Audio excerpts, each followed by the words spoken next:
Hello everyone, I hope you've been well. I'm finally back. I know it's silly, but I really missed voiceovers and making my usual style of videos. I have so much to catch you up on, but I'm also feeling a little nervous right now. Starting off, thank you for 750 subscribers. I recently posted a giveaway on Twitter for the novel The Husky and His White Cat, Shizun. So if you're here from Twitter, hello! Val K Inc. also recently recommended my channel too. Val is the loveliest person. If you're here from Val's channel, hello to you too. I really love giveaways, so if you have any ideas for prizes, let me know. On to my life. The last couple weeks have been, well, a lot. Recovering from a very painful dental procedure, one of my favorite K-pop groups disbanding, job hunting, and then to top it all off, getting COVID. That really took me out. Not physically because it was a mild case, but mentally, I could not catch a break. Even this past week, I had food poisoning, and that's actually what delayed this video. Before you start to worry though, a lot of good things have happened recently too. I celebrated my birthday, I recovered from COVID, I reconnected with one of my oldest internet friends, I commissioned a lot of beautiful art, I dyed my hair at home for the first time, I read so many good books, the flowers are blooming, and so on. Now that it's springtime, it feels like it's a blank slate, and hopefully my life can go back to normal.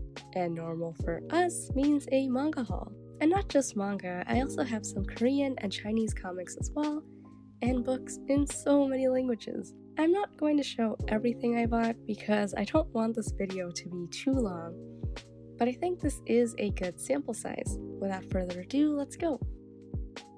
As always, we're starting off with the manga I'm continuing. Up first, I have volume 6 of Twittering Birds Never Fly. This is so new for me, but I actually have not read this volume yet. Just saying that out loud makes me feel so icky.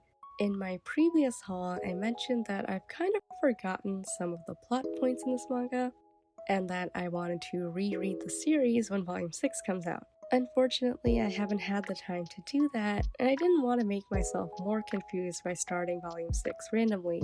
Normally, I devour every book I get almost instantly. It's just a lot of fun for me to get new books and spend the night reading them, but of course that was impossible this time with all that was going on. And I'm starting to realize that a small, tiny backlog is not the end of the world. I'm planning on starting a reading log series soon, so hopefully I can share my thoughts on volume 6 then. Next, I picked up the ultimate volume of Boys Run the Riot. You know, I was kind of surprised when I found that this manga ended at 4 volumes. I thought it could go on for much longer. It's fine though, everything has to come to an end, right?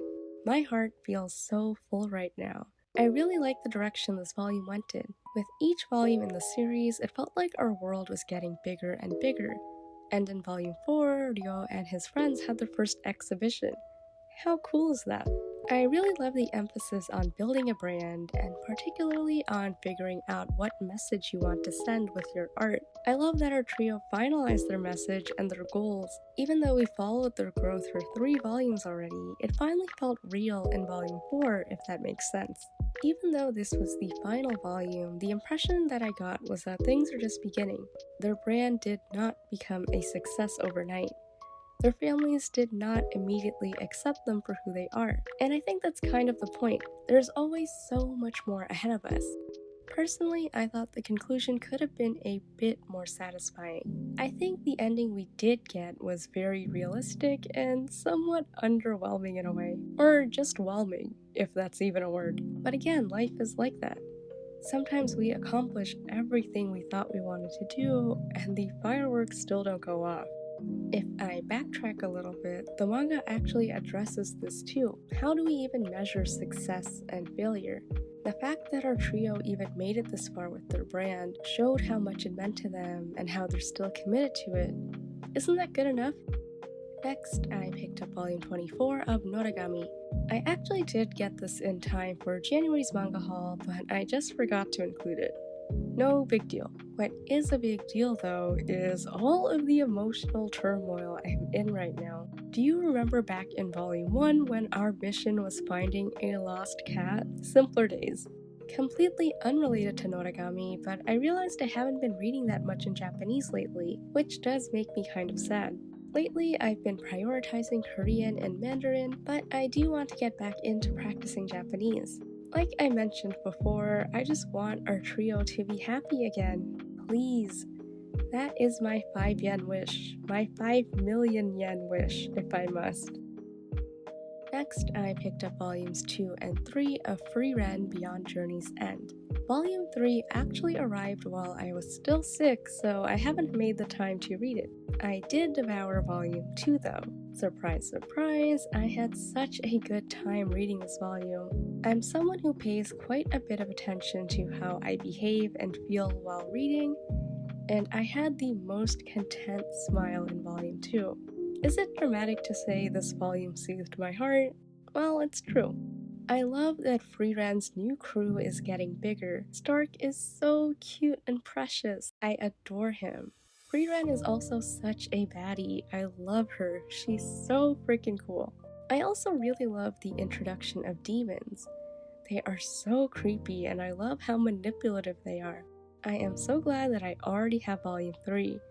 Once I get my life together a little more, I'll definitely dig in. Again, when I start my reading log, hopefully next month, I'll probably talk about volume 3 there. Up next, I picked up volume 2 of Beyond the Clouds. I bought volume 1 a long time ago, and I remember it ending on a terrible cliffhanger. But I guess I completely forgot about it because it took me forever to pick up volume 2. I am so glad I did though. Theo is such a good kid. Wholeheartedly good characters are so endearing and so cute. Even in the scope of fiction, they give me so much hope for the world. Before I forget, in the past, someone pointed out to me that Beyond the Clouds isn't manga in the traditional sense. It was originally written in French and not Japanese. Just a fun fact for you to keep in mind. Anyway, regardless of that, this is still one of the prettiest, cutest, and sweetest manga I have ever read. Theo and Mia's friendship is so pure. I had a smile on my face the entire time.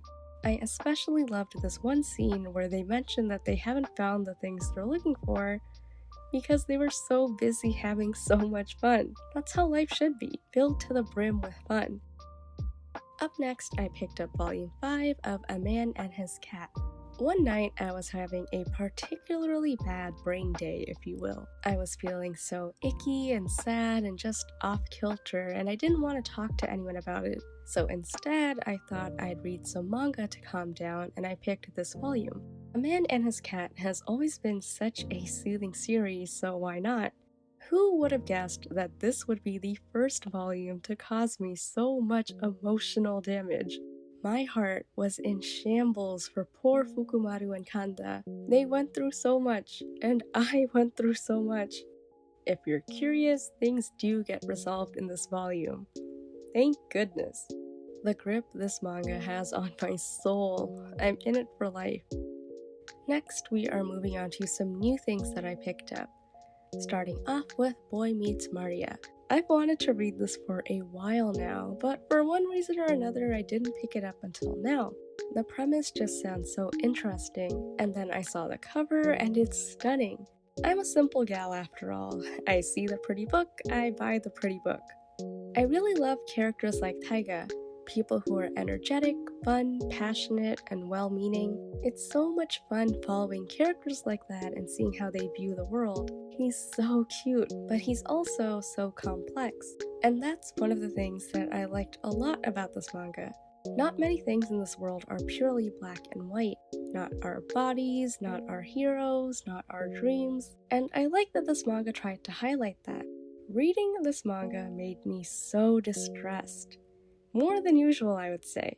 I really would have loved to have some kind of content warning, so I will mention it now for anyone curious about this manga. There is a scene involving some very explicit sexual assault involving a child. When I got to that part, I nearly puked and I did cry.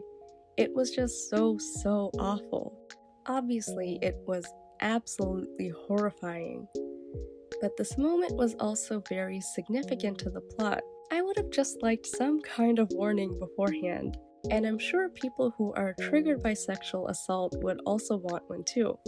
You have no idea how happy I am that despite all of the trauma and pain that our two main characters have, that there is still a happy ending. They absolutely deserved it. I loved seeing Taiga not give a crap about gender binaries and just fall in love for the sake of loving. I loved seeing Taiga and Arima just grow and accept themselves as they are. Seeing each other for who we truly are is simultaneously mortifying, and exactly what we all need and deserve. I do think one volume might be too small of a space to truly dig into all of the issues the manga explored, but this one volume was still incredibly powerful and moving. All of the side characters are also so good, funny, and sweet. Again, if you're not triggered by sexual assault and pedophilia, please consider reading Boy Meets Maria. Next, I read volume 1 of Sayonara Football. I was just really in the mood to read a sports manga. I'm sure there are plenty of series like this out there, but I feel like I've rarely seen girls in sports. That is a me problem, and I do intend to fix that. Like, come on, it can't just be Chihaya Furu for me. Anyway, onto this series. Even in the first couple pages, I felt so bad for the main character. Honestly though, I've never really thought about why it's such a thing to have gendered sports. All of this, soccer is about physical activity, or you can't do it because you're a girl, got annoying so fast. Life is just so unfair. Also, the twist at the end of this volume, oh my goodness, how nuts. Like, actually a little nuts. But it goes to show how determined Nozomi is. In general, I really do like Nozomi, and I love that she won't let her body overshadow her clear drive and passion. I love that she is unwilling to compromise. Overall though, I thought this volume was alright. I probably will buy volume 2 at some point, but I'm not in a rush to do so. Next, I have a manga I was very excited to start. Volume 1 of Seaside Stranger. This was hyped up a lot by many people around me, and I went into it with high expectations as a result. Honestly, I couldn't really grasp how the two main characters developed feelings for each other after barely interacting. But, that's fine. It's a fast burn in a way. They are still so cute. Mio in particular is so precious. He's barely an adult, and he has got to hold it together for Shun. He does not take that privilege lightly. I also really liked learning about Shun and his journey towards self-acceptance. His past broke my heart, especially after seeing how his family's reaction essentially shaped his attitude towards love. Again, heartbreaking. I also really loved the atmosphere in this manga. It was so comforting and pleasant. Overall, I thought this manga was good. I don't think it quite lived up to the hype, but without all of that hype, I think I would say this was really, really good. I definitely do want to learn more about Mio and how he grew up in the 3 years they were apart. Next, I picked up Hard-Boiled Stories from the Cat Bar. I gotta be honest with you, I've tried finishing this manga, I think, 3 times now, and it's just not doing it for me right now. I can't tell if I'm not in the right mood for it, which does happen, if I'm bored, or if it's something else altogether. I really thought this manga would be it for me because I love cats and I love stories with cats. But I don't know. I guess I'm not as interested as I thought I'd be. But I'm also not a quitter, maybe. I do eventually want to try and finish this manga because now it just feels like a personal challenge. I am curious about other opinions on this manga though. Have you read it? Did you like it? Am I missing something? I do try to treat every experience as a lesson, and I think my lesson here is that I can't force myself to finish something. Ultimately though, if I'm not up for it, I'm not up for it, and it's okay. If I do end up finishing this manga, I'll try to share my thoughts on it. Next, I bought BL Fans Love My Brother. I bought this because I thought the title and the cover were both so cute. The main character's brother was so funny and relatable from the very beginning, as a Fujin and as a geek in general. Reading his rambles on why he ships two characters and how their love is clearly fated was so relatable. How does this man know exactly what my favorite tags on AO3 are? I laughed so hard, I smiled so much, I had a lot of fun. It actually reminded me to go back to Tears of Themis to finish reading Artem's birthday card. I also really like seeing Kirika start to understand her brother and his oddities, and how this hobby became something the two of them could share together. Their shenanigans were so funny. Overall, this manga just made me really happy, and it made me feel so seen and validated. The fandom life is so hard, yet so rewarding. I read this at the crack of dawn, and I actually felt quite motivated afterward. Well, motivated to organize my merch and play games, but motivated nonetheless. Next, I picked up some Korean manhwa and Chinese manhwa, starting off with Volume 1 of Painter of the Night. I also picked up some ink and a bookmark from the 2nd anniversary celebration. Oh, Painter of the Night, what am I going to do with you? If I mapped my feelings for this manhwa while I read it, I would be able to tell you exactly when I went from being a vanilla girl to an unhinged, depraved lady. When I first started this manhwa, I was horrified every single time, and I kept telling myself, ugh, why am I still reading something so horrible? Yoon Seung-ho, you're the worst. This is disturbing. And yet, I kept reading every single week for months. So at some point, I just had to admit that I liked Painter of the Night despite how cruel it is. Nakyum is the cutest, most precious little bean in the entire world, and he truly does not deserve any of the shit he has gone through. Actually, while I'm still here, the most recent couple chapters were also so awful.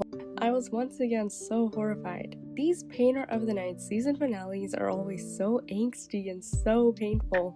But yeah, it's fine to read depraved things every once in a while. And it's also fine to not do that either if you don't feel comfortable. I'm saying this very broadly, but as long as your thoughts and actions don't harm others or infringe upon their rights, read whatever you want. Next, I picked up one of my favorite works of fiction, period. I bought Volume 2 of Momentum. Momentum is a collection of short stories that are somewhat related to each other, and each story is a wildly different type of relationship. Fluffy coworkers, BDSM, age gaps, falling in and out of love. There's a story for everyone.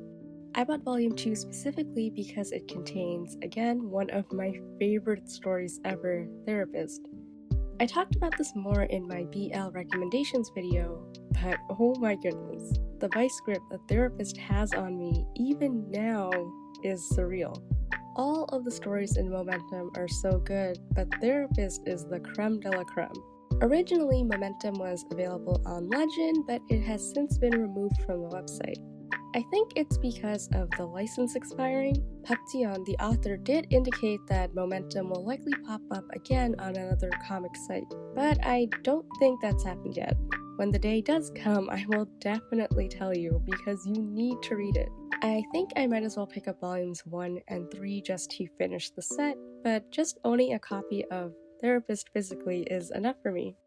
And last for comics, I picked up volume 1 of the Heaven Official's Blessing manhwa. After this book, the next section of this video is dedicated to all the novels I picked up, and I did buy quite a few Heaven Official's Blessing novels, so I'm just calling this Lian section of the video. As some of you may know by now, I am a huge fan of Heaven Official's Blessing in every single form, and that includes the manhwa. It's a pretty faithful adaptation too.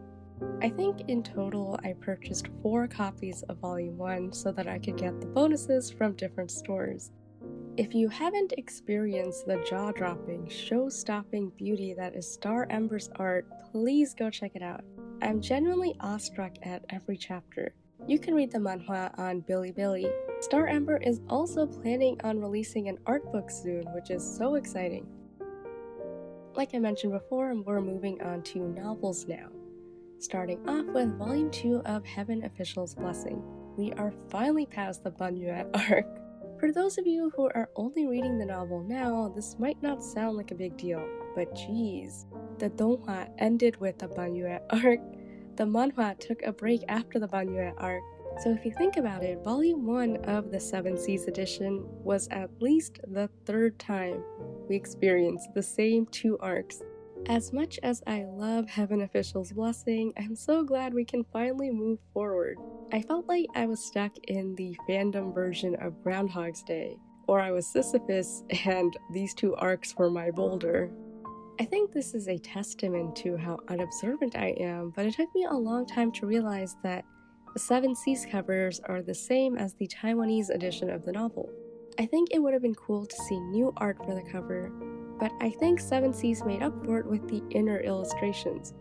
Ghost City is probably my favorite location in Heaven Official's Blessing, so I was excited to finally read about it. Next, I picked up some copies of the novel in other languages. I bought Volume 1 of the Thai edition. I bought this because I am so weak for this dang ox cart scene. I love it so much. The ox cart scene makes me so emotional, so of course I needed a book with the ox cart on the cover. How pretty! I also got Volume 3 of the Vietnamese edition. I started buying the Vietnamese edition as a way to support MXTX, but I didn't think I would continue and keep up with it. Kampong Books has some of the prettiest covers and book merch though. I'm again a weak woman. I see pretty things, I buy them. I love how there are so many different covers across all of the editions of danmei novels. It's a lot of fun for me as a collector. If manga did that more often, I would gladly buy several copies of my favorite works. Lastly, for Heaven Official's Blessing, I got books 3 and 4 of the Taiwanese edition. It feels like I ordered these books a lifetime ago, but I'm so glad they're finally here. The merch is so pretty. I thought about filming an unboxing video for this, but honestly, I have no energy right now. I hope you don't mind me zipping through it, but I promise I'm cherishing the merch on my own. Next, I picked up Volume 1 of the German edition of Grandmaster of Demonic Cultivation. I gotta say, I only bought this for one reason, and that reason is the stunning 4-edge. In hindsight, as pretty as a 4-edge is, it's not like I'm going to display the book that way, right? I've actually never really considered how to make a book look cute like that. If you have any ideas on how I can display this book's 4-edge, let me know. It also helps that I love flowers, so flowers plus one of my favorite novels, it's a yes for me. Next, I bought Volumes 1 and 2 of the mainland China edition of The Husky and His White Cat Shizun. I knew it was a matter of time before an English publisher would pick this novel up, but that did not change how freaking excited I was after the Seven Seas announcement. That news made my day, my week, my life. Even now, I am so hyped.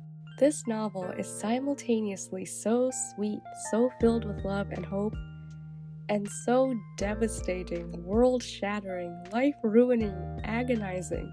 Absolutely perfect. It wrecked me, but it also put me back together. Kind of. I read it months ago, and I still think about it every single day.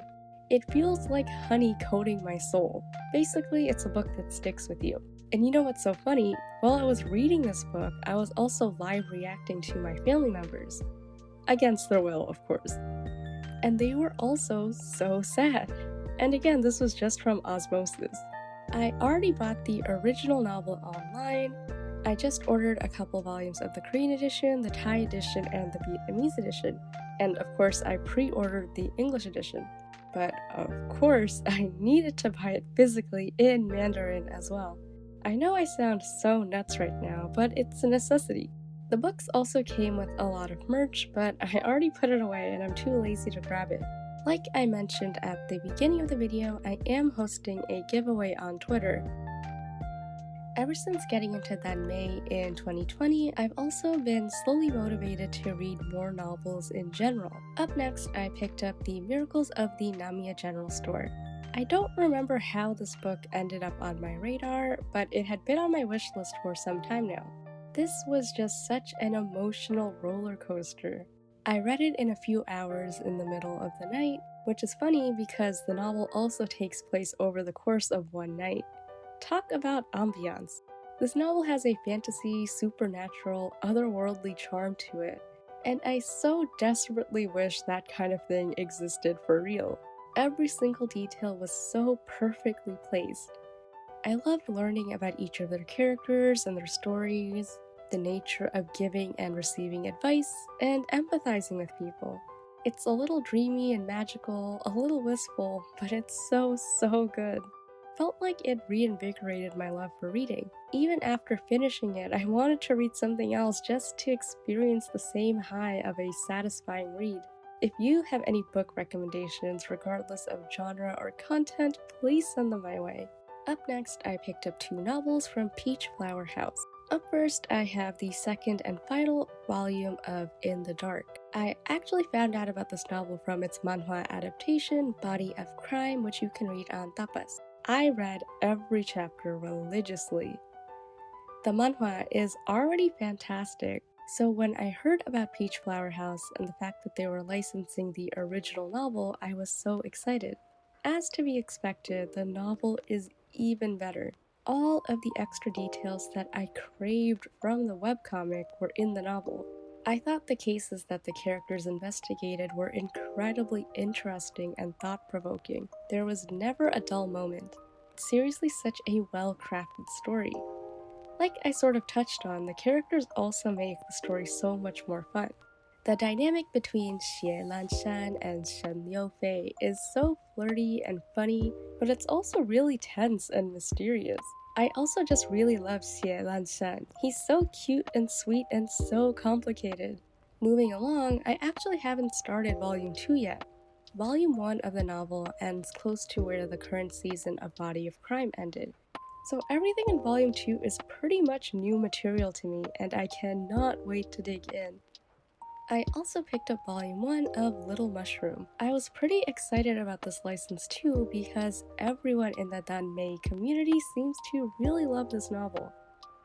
I'm not that much of a sci-fi reader because sci-fi usually requires brain cells and I am lacking in them, but I've been told it's still an accessible read.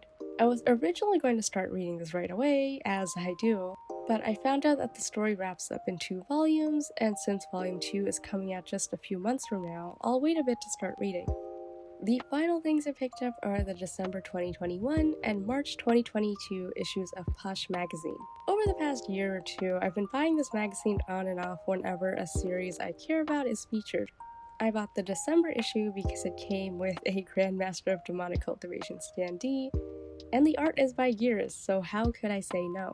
I picked up the March issue because there's a feature on Tears of Themis, and I am also obsessed with that game. And with that, we are finally at the end of this video. Wow, as always, my lungs are ready to give out. I love watching long videos or playing long videos in the background while I'm working, but making a long video is so exhausting. But I guess it's a fulfilling kind of exhaustion. Thank you so much for watching this video, and thank you for wishing me well over the past few weeks. I'm sorry if this video was a little clunky. I still need to get back into the swing of voiceovers and editing and all of that jazz. Now that my life has settled down a little, I hope I can upload consistently again too. As always, I hope you're safe, happy, and healthy. See you soon!